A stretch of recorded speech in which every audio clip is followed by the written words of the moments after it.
Don't you dare step in with your dirty feet. This is my son and my house. At the doorway, my mother-in-law, her face contorted like a demon's, grasped the walking stick that was leaning against the entryway. She swung it menacingly before thrusting it toward me. As soon as she opened her mouth to yell, I involuntarily shuddered with fear.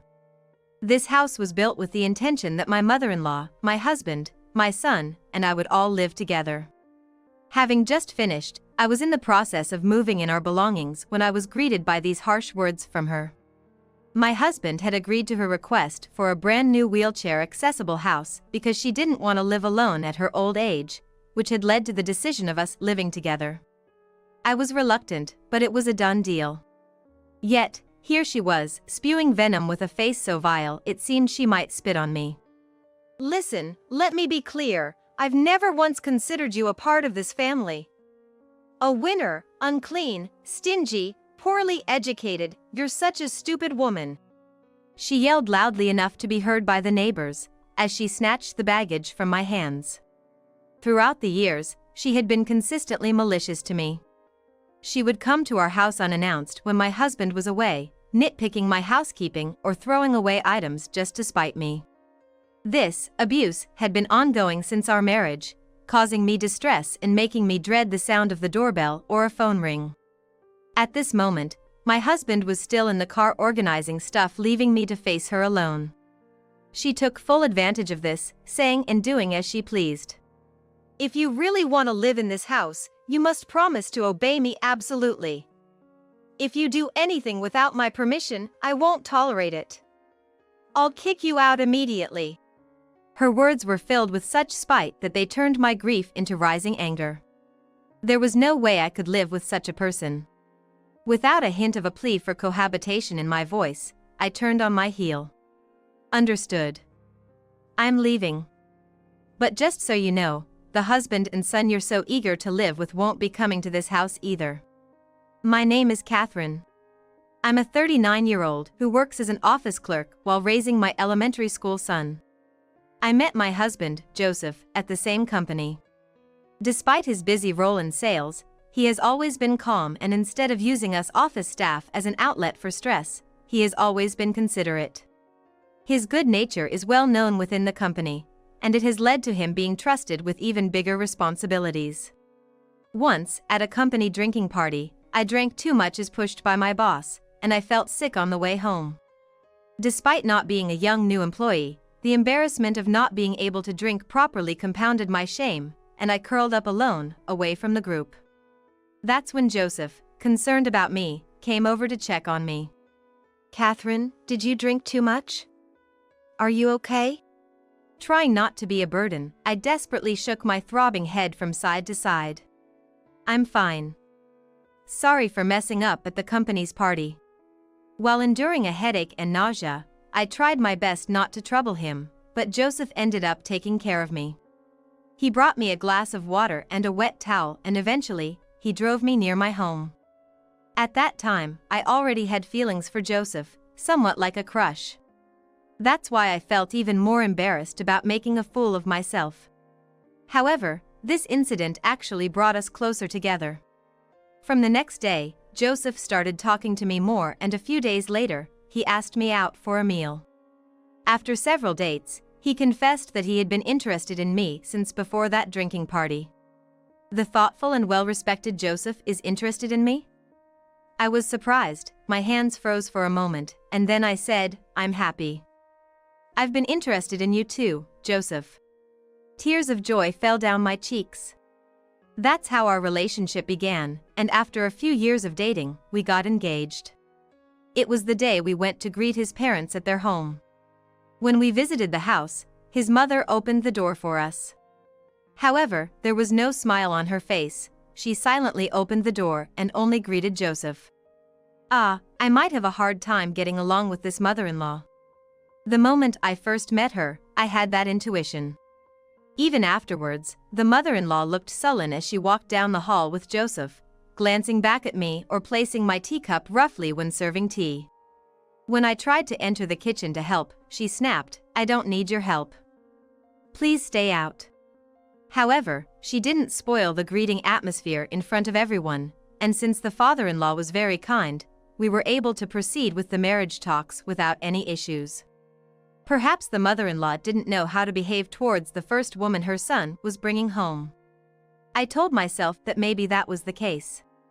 After we had submitted our marriage registration and moved into our new home, our new life began. That's when my mother-in-law started visiting our new home frequently. Moreover, she would always show up unannounced, suddenly pressing the doorbell. I work too, but I often come home earlier than my husband, who is in sales and frequently away on business trips. It seems like she knows this and deliberately chooses times when my husband isn't home to come over. Sorry, Joseph isn't home right now, I would say, thinking she probably just wanted to see her son, but my mother-in-law would respond, that's fine. I'm here to see if you're managing this house properly. Then she would go about checking everything from the front door to the dining table, and even opening the cupboards and bathroom doors. Sliding her finger along a shelf, she would remark, look at this dust. Don't you know how to clean? Flipping over the bath mat, she would criticize, where did you buy this? Don't use cheap stuff to dry my son's feet. She would nitpick in this manner, continuously. All I wanted was to relax from work when I was at home, but such behavior was deeply disheartening. At that moment, I would just respond, I'm sorry for my lack of knowledge. I will do better. But inevitably, a few days later, she would time her visits when my husband was not home and supervise me while I cooked, saying, your cooking is too sloppy. A wife should prepare a balanced meal every day. The beauty of modern times is being able to make delicious food easily during busy times. Seasonings that let you whip up tasty Chinese food just by stirring and frying, and various sauces that are easy to use depending on the dish, are all lined up in supermarkets. Of course, I was using these cleverly in my daily cooking. What is this box? Are you using instant products? That's awful. When I raised my son, I made all the dishes myself. Don't feed him things with who knows what kind of poisons in them, she yelled, pulling everything out of the cupboard and carelessly throwing them into the trash. And, unbelievably, she snatched the frying pan I was cooking with, dumped its contents into the sink. The shrimp in chili sauce, which was almost ready, was completely ruined. The plump shrimp, coated in red sauce, slid slimily into the drain net. Hey, that was our dinner. As I panicked, my mother-in-law retorted, I won't acknowledge a meal made with ready-made seasonings. Start over right now. The shock of having all the food I had prepared ruined left me dumbfounded and trembling. Nevertheless, I obeyed and started cooking again with trembling hands. When it was about time for my husband to return, she'd leave with a parting shot, don't feed my son strange stuff.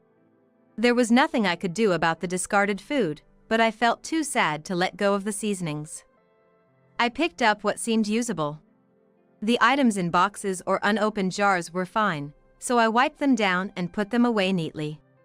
My mother-in-law engages in such persistent bullying when her son's not around. There's guilt towards her son. But she just can't stand a young woman suddenly appearing in her life. Is that how it seems?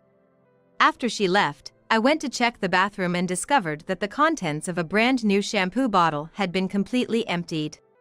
On another day when she visited, something else happened. I wonder when she rummaged through my vanity. The day after her visit, when I was getting ready to go shopping and started to do my makeup, I found my favorite palette completely messed up. It was a shock because it was from a brand I really liked. Moreover, there was a piece of paper meticulously inserted by her that read, "Don't waste makeup on an ugly face." Months passed, and I discovered I was pregnant.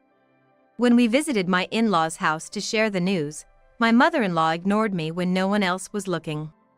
It sure took a while for you to get pregnant. While my husband went ahead into the living room to talk with my father-in-law, I went into the kitchen to help out. That's when my mother-in-law made that snide remark to me. However, her demeanor changed completely when all four of us gathered. Congratulations on your pregnancy, Catherine. We're so happy to be blessed with a grandchild, aren't we, honey? I was left speechless by my mother-in-law, who put on her best act of being a nice person in a cajoling voice. At my house, she criticized my housekeeping, but here she showed a smiling face like a different person to my father-in-law and husband. It might be tough going forward, but it's great that we could share this news with Mom and Dad first. Unaware of his mother's devilish side, my husband spoke in a relaxed manner. You should continue to support the family properly. It seems that the father-in-law is also unaware of what the mother-in-law has been doing behind the scenes. He nodded happily to the two of them. Even as my pregnancy progressed and I went on maternity leave, her visits continued. She still frequently came to my house to criticize my housekeeping, and my spirit was already exhausted. One day, when my belly had grown quite large and my husband was at work during the day. As I was washing dishes, dragging my heavy body around, the doorbell rang. Just hearing this sound made my body twitch, and my nerves frayed. Without needing to check the camera, I knew it was my mother-in-law. I know you're using your pregnancy as an excuse to slack on the housework, she accused as soon as I opened the door, glaring at me while striding into the house. There's quite a lot in the trash can. Have you finally become unable to even take out the trash? She yelled upon opening the lid of the kitchen trash can. It was only because trash collection was the next day, and the can contained just 2 days' worth of trash. Moreover, I had cleaned out the refrigerator last night, which is why there was more trash than usual. It's disgusting, unsanitary. What if bugs start to breed? She fussed as she pulled the trash bag out of the bin, squeezed the air out of it, and sealed it. The smell of 2 days' worth of garbage spread through the room, creating a very unpleasant atmosphere. Yet, she seemed unfazed and left the trash bag right there in the middle of the kitchen, moving on to the living room. Isn't it far more unsanitary to have a garbage bag filled with the smell of trash left in the middle of the kitchen? As I moved the trash bag to the side, I heard her shouting from the living room, "What is this dirty table? It's not a dump." Going there, I found her freaking out over a table where several papers were laid out. Before childbirth, it's common to have lots of paper-based documents. Maternity booklets, documents received from the maternity clinic, and information about prenatal classes. There's quite a volume of these papers. These were left out intentionally for my husband and me to share and review together. You are hoarding trash. What if dust accumulates where we eat? She grabbed a nearby trash can, intending to throw away those important documents. I couldn't let that happen, so I grabbed her arm to stop her. Oh no. These are essential documents for childbirth and parenting. We can't afford to lose them. Then you should have told me from the start. Who was the one who barged in and started yelling without asking? After a brief struggle, she seemed to tire of the confrontation and threw the documents back onto the table with a whine. And then, our interaction ended. She clicked her tongue loudly and distorted her face in disgust. It's pitiful that a grandchild will be born into such a sloppy home. At this point, I couldn't hold back anymore. The home where my husband, our forthcoming child, and I were supposed to live happily was being continually criticized, and it was getting harder to imagine a happy life going forward. Why does she only bully me like this when my husband or father-in-law can't see? I decided to confront her with that question. Understood. I apologize. Moving forward, we'll be more mindful and strive to create a home suitable for raising a child. So, Mother, next time when Joseph is here, could you please guide us both again? When I posed the question, her face contorted even more and turned beet red as she ranted and raved, spitting as she yelled. Are you stupid or something? Housework is a woman's affair. Men shouldn't see such things. We're supposed to smile and make men feel relaxed when they're around. Behind the scenes, we need to be strict with ourselves. How were you even raised not to know that? Perhaps that was indeed how her generation thought. But at least I understood that she didn't want her son or her husband to see her nasty side. So that's how it is. I apologize for my ignorance, I said, gritting my teeth and forcing a smile. Her shrill voice was surely not good for the baby. I just wanted her to leave at any cost. If you understand, then good, she spat and finally left. Looking at the clock, it seemed almost time to coincide with the end of my husband's workday. That night. Did you take out the trash? My unsuspecting husband asked as he looked at the kitchen trash. Fortunately, I had ventilated well after the incident, so there was no lingering smell. Yeah. I did a clean out of the fridge yesterday, and it ended up being a lot of trash, so I thought I'd change the bag. I quickly made up an excuse. Standing before my husband, who knew nothing. Already exhausted from my mother-in-law's malice, I resolved that today would be the day I finally talked to him about it. I wasn't sure how he would react. But it was about his wife and his mother. Surely, he would at least listen. Hey, Joseph? Yeah? What's up? As I managed to utter his name, my husband, who had been reviewing documents for a parenting class at the dining table, turned towards me. His gentle smile momentarily wiped away my next words. Do you think my housekeeping is bad? What? Why? His confused look seemed to ask where this question had come from. It's just that, it's not just the two of us anymore, right? The baby will be here soon. I was thinking maybe I should be more careful about cleanliness and such. There's absolutely no issue.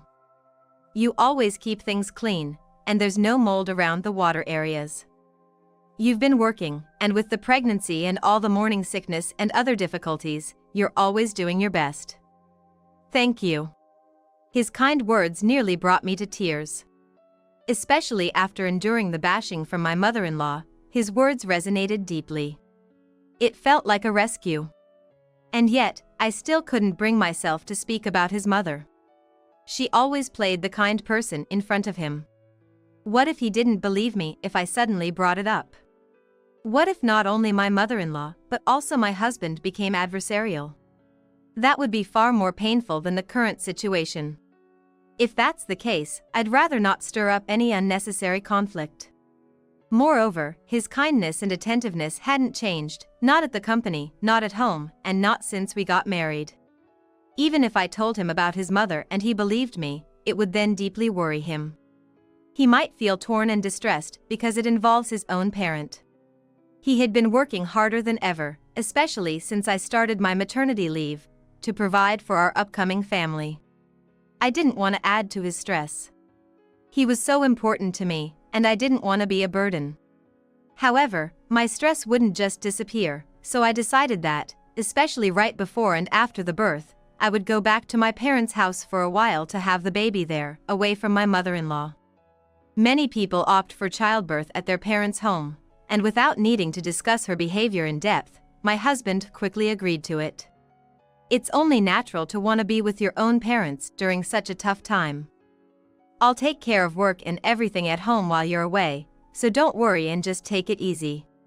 Several weeks after being sent off with my husband's kind smile, I gave birth to a healthy baby boy at a hospital near my parents' home. We named him Joey. The postpartum life of caring for a newborn was harder than I had imagined, but thanks to my parents helping with everything around, I managed to get through it. If I had been at that house, enduring my mother-in-law's snide remarks, both my mental and physical health, as well as the baby's, might have been at risk. Then, just when I was starting to think about returning to our home, I received a call from my husband informing me that his father had passed away. Your father? Really? During our visits and even at our wedding, he had seemed healthy. There was no sign of illness, nor had my husband mentioned anything. He suddenly had a myocardial infarction. It's all chaos here, but you don't need to rush, Catherine. I just wanted to let you know. He said so hurriedly before hanging up. After sharing the news with my parents, I decided to leave my son Joey with them and attend the funeral. I quickly coordinated with my husband over minor details and prepared to go to the funeral home. Thanks for coming. Are you okay? You're not pushing yourself? My husband asked, always considerate even in such times. No, I'm fine.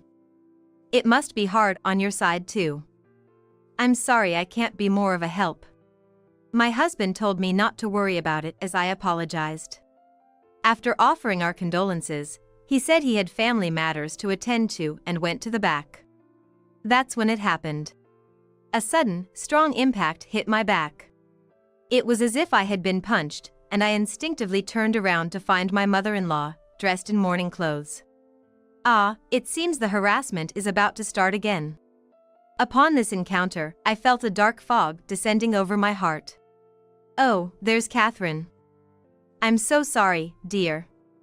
It seems I might be starting to get dementia. I mistook you for a utility pole. She said such a thing as she passed by me. Certainly, it wouldn't be unusual for her to begin showing signs of dementia at her age. And I've heard that it could be caused by a shock of losing a spouse. Even so, would someone suddenly mistake a person for a utility pole? Watching her back as she likely bumped into me on purpose, I couldn't help but fear what she might do next. It was terrifying. After the funeral, I went back to my parents' home, took my son, and eventually returned to our original house. It seemed my husband had managed to keep the house tidy amidst his busy schedule. Both the kitchen and living room were clean. Sorry for making you do so much, despite being busy with work. From now on, I'll take care of the house, so you can focus on your job. When I said so, he laughed brightly. Don't say that. Let's split the work, housework, parenting, and everything. We'll support each other together. Okay. I thought how wonderful my husband was. I truly felt fortunate to have married him. My kind husband and our son Joey. We were gonna build a lovely family together. However, even as we renewed our commitment to this ideal life, chaos soon ensued. My mother-in-law came to our house and began complaining loudly right next to me while I was busy taking care of Joey. Hey, how long are you gonna let the baby cry? As a mother, you should know what your child needs. I'm sorry. It seems he's not hungry, his diaper is clean, and he won't sleep. I'm trying everything I can. Suddenly, she reached out and grabbed my face roughly. You're a mother, aren't you? Ouch. If you listen properly to the baby's cries, you should know what he wants. Don't give my grandson such inadequate care. You're failing as a mother. The pain and humiliation of her grip, along with the escalating verbal abuse calling me a failed mother, brought tears to my eyes. Despite her harsh words, this was my first time raising a child. I'm not a mind reader, I can't possibly know exactly what the baby is thinking. I'm doing my best to navigate motherhood, but her criticisms were too much. See, you waste time like this and that's why you can't keep up with the housework. Look, there's even trash here. Oh, how pitiful my son and grandson are living in such conditions. She complained in a whiny, malicious tone as she began rummaging through the kitchen. Even when she finally left our house, the ordeal didn't end there. On the days she didn't come to our house, she started calling my smartphone instead. Recently, you know, my dementia has been getting worse, and walking is about the only joy I have. She would say nonchalantly on the phone. It seemed more like tormenting her daughter-in-law was her main source of entertainment. Just yesterday, Mrs. Smith next door went hiking. It's been years since I went hiking. I used to go to hot springs back then. Oh yes, and then Mr. Kane brought some persimmons to me, but I don't really like them. And what I heard were just rambling, inconsequential complaints that seemed to have no context.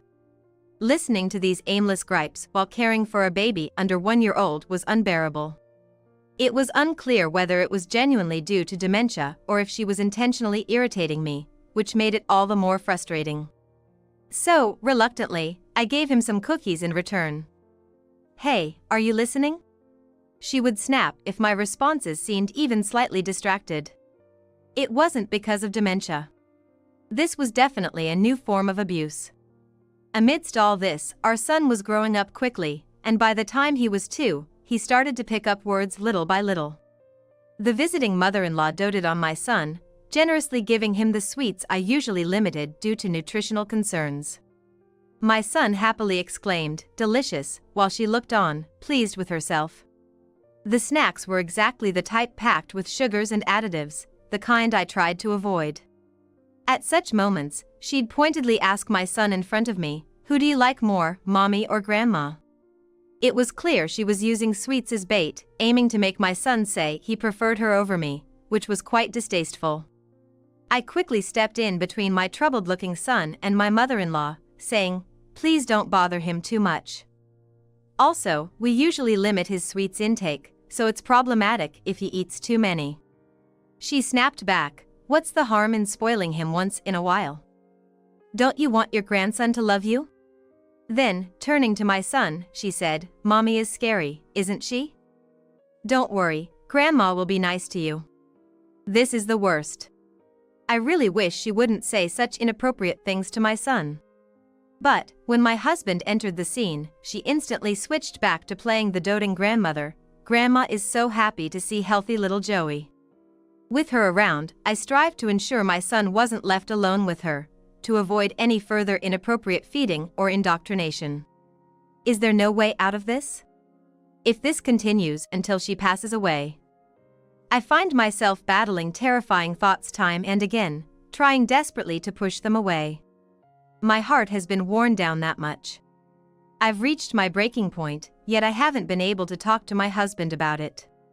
How many more years must I endure this insidious bullying from her? Continuing this way, I fear I won't be able to maintain my sanity. The thought that this situation might prevent me from raising our son in a healthy environment is terrifying. Overwhelmed by anxiety and suffering, I've spent countless nights trying to figure out a way to escape this situation. One day, amidst this ongoing struggle, my husband came to me with a shocking proposal. "So, I've been thinking about buying a new house and having Mom move in with us." The news hit me like a blow to the head, darkening my vision with shock. Here's the situation. Lately, my mother-in-law has been complaining of joint pain due to her age. And she seems to be visiting the doctor regularly. I've been all too familiar with her complaints, as she never misses an opportunity to grumble about her ailments over the phone. When my husband proposed buying a wheelchair-accessible house for her, she argued, "But I don't want to live alone anymore. If you're building a new home, please make it so that I can live with your family." The thought of her frequently visiting our house to complain, and having to listen to her pointless chatter was already pushing my stress levels to the limit, and now she wanted to live with us 24/7. That would be unbearable. Absolutely not. Surely, since Dad passed away over 2 years ago, Mom has been alone. It seems like her dementia is progressing, and she can't go out as much since her health deteriorated. Staying home all the time must be depressing, so maybe it's a good time to move in together. "What do you think, Catherine?" He asked me this casually, as if it was a reasonable suggestion.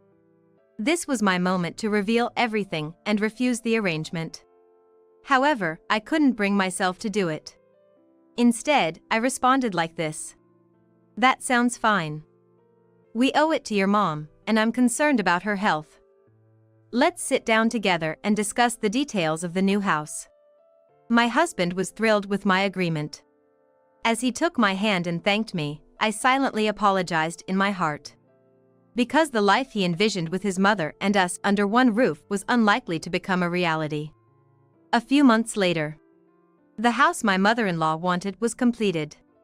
It was an accessible, barrier-free home, with minimized steps and handrails installed at various points. We asked her to wait at the new house while my husband and I drove over to move in our belongings.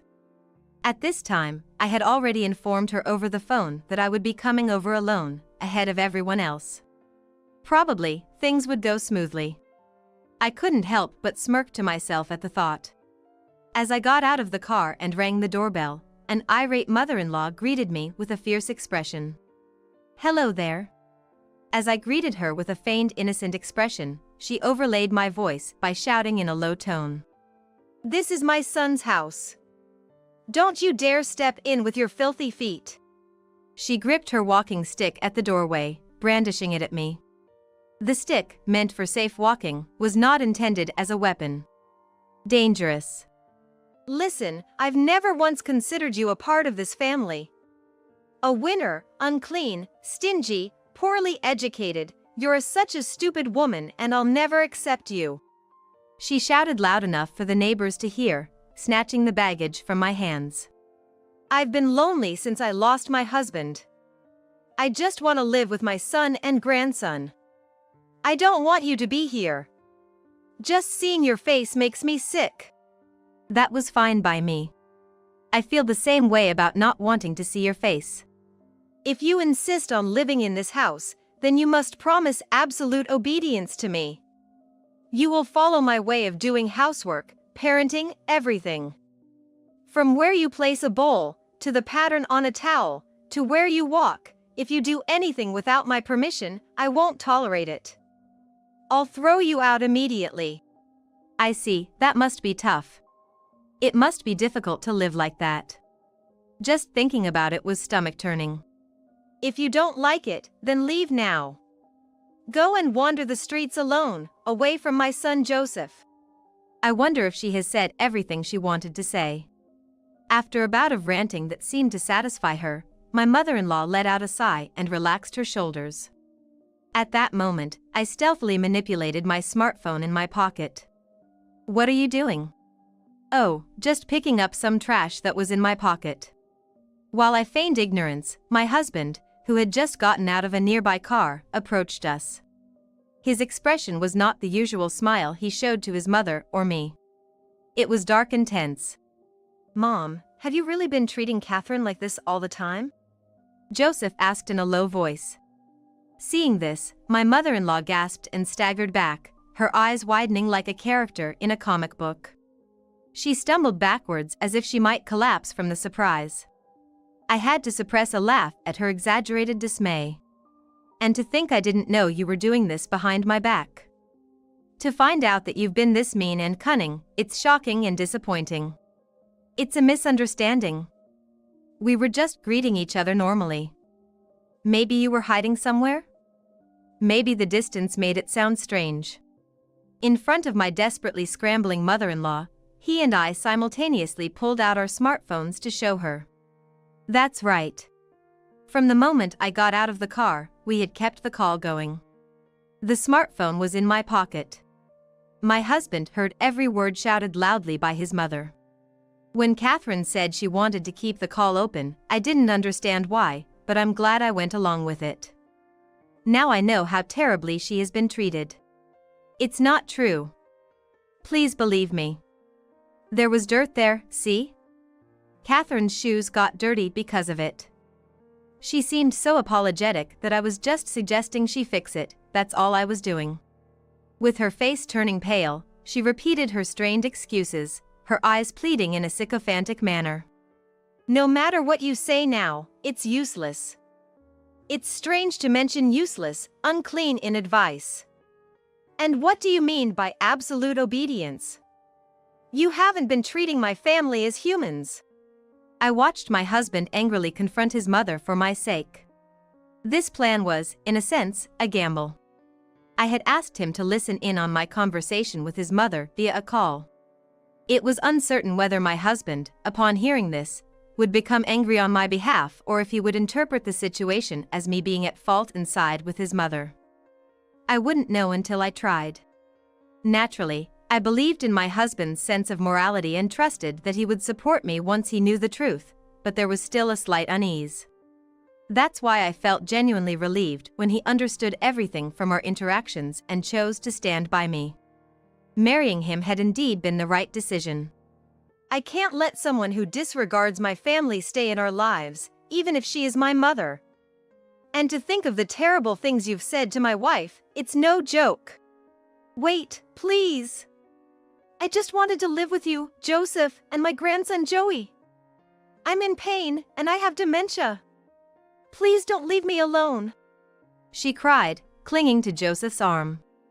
At that point, I spoke up. Mother, your visits have truly troubled me. When Joseph wasn't around, you frequently came over to nitpick about the house, hurling insults at me. You've thrown away my food, ruined my makeup, asking strange questions to our son, fed him unhealthy food, and often disrupted my day with long phone calls during busy time with childcare. Hearing this, Joseph's expression hardened even more. You did all that? How could you hurt my beloved wife so much and even negatively influence our son? I won't forgive this. He then decisively shook off his clinging mother. It's not you, me, and Joey. It's Catherine, me, and Joey. Don't say stupid things. From today onwards, we are cutting ties with you. What? What are you saying? You prefer that stupid, ugly woman over me? In a panicked frenzy, she spat out words that no parent should ever say. If Mom hadn't said those things, if you had been a decent person, I'm sure we would have truly cared for you. After saying those final words, we both nodded to each other, affirming our decision to leave. Let's go. Yeah. Ignoring crying and pleading mother-in-law, we got into the car. The car, now packed with our belongings, pulled away. We left her behind in the new, barrier-free single-family home. Our destination was my parents' home. The plan had been kept secret until its execution. Our previous apartment had already been vacated.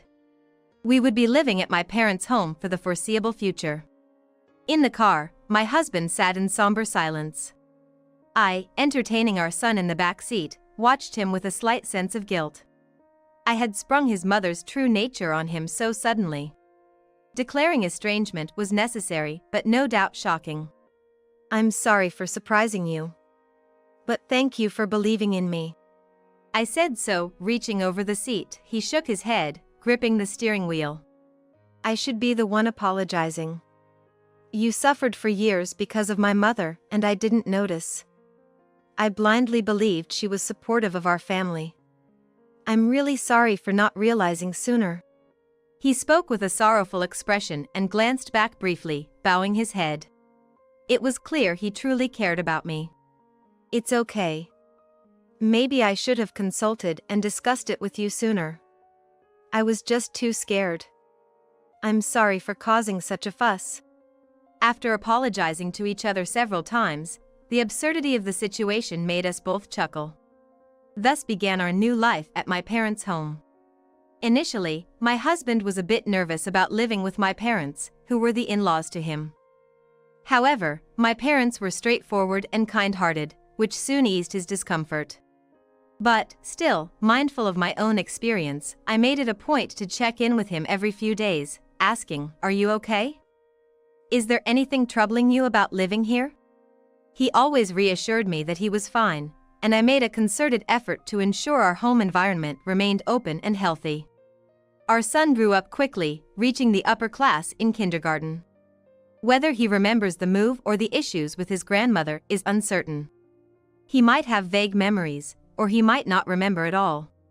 Either way, it doesn't matter. As long as he grows up healthy and happy, that's all that really counts. The new house we left her behind was originally purchased in my husband's name, but we sold it as soon as we moved out. Officially, the house, built for the reason of housing my mother-in-law, was listed as sold to her. However, given her advanced age and declining health, there was no way she could manage the mortgage payments on a single-family home. She was forced to move again, as living in that house did not materialize. She reluctantly tried to rent an apartment on her own, but it seems she struggled to find a place as her applications were repeatedly denied due to her age. When my father-in-law passed away, it appears he left some inheritance, but she, being a big spender, had squandered it on luxurious inns and high-end restaurants, leaving her with hardly any savings. She had no choice but to move into a low-rated, affordable nursing home due to her financial situation. My ex-mother-in-law told her son, Joseph, and I heard it from him. Each time she contacted him, she would say things like, "I was out of options back then. I'm reflecting on it. I'm struggling without a place to live or money. I apologize for back then, so can we live together in that house now?" However, each time Joseph firmly responded, "Don't tell me, apologize properly to my wife Catherine, and promise never to harass her again." My husband kept me informed about these developments, but ultimately, my phone never rang, and I never had to take over any calls between them. It seems no apology to me was forthcoming. An old woman who only says what's convenient to whoever it suits, and never makes an effort to address truly necessary issues despite being told repeatedly, is truly beyond help. We were so appalled that we blocked her number and all her messages. It seems that even after all that, she did not change her ways. Afterward, I heard through the grapevine that this happened. She's been causing trouble in the nursing home, picking fights with staff and other residents, hiding their belongings, and bad-mouthing them secretly. Naturally, such a person should be avoided by both the staff and other residents. She became known among those around her as someone troublesome to avoid, and despite being in a facility, she hardly had anyone to talk to. The very woman who once cried out in loneliness to keep my husband by her side now seems to be living through lonely days herself. Meanwhile, we used the money from the house sale to buy a new home. We didn't want to live indefinitely at my parents' house and determined to create our own family space. But the location is near my parents' house. There was a famous soccer team at a nearby elementary school, and that was why we wanted to enroll our son there. While attending kindergarten, our son Joey also started playing kids soccer. His interest and talent combined, allowing him to rapidly improve his skills even at a young age. Watching my son joyfully chasing after the ball and running around, it was clear he was having a great time. As parents, we had many responsibilities, including drop-offs, pickups, and attending his events on weekends, but seeing him try so hard made any fatigue quickly disappear. My parents, who lived with us briefly, treated both Joseph and Joey well, and now Joey loves his grandparents deeply. "Grandpa, Grandma, come see me play soccer," he'd say innocently, melting their hearts. Once he started elementary school, our son also joined a soccer team, where he continued to develop his skills. A few years later, he was selected as a starting member for the local matches, and by then, it had become a tradition for me, my husband, and our parents to attend every soccer event he participated in, cheering him on together. We can all watch over our son's growth and achievements as a family, filled with smiles and free from any malice or harassment. Looking back, we've been through a lot. But we never gave up, thought critically to find solutions, and most importantly, were blessed with a kind-hearted partner to overcome tough situations. Thanks to this, we were able to repay my parents by showing them their grandson's growth in our new, loving home. We will continue to live our days brightly, calmly, and filled with smiles.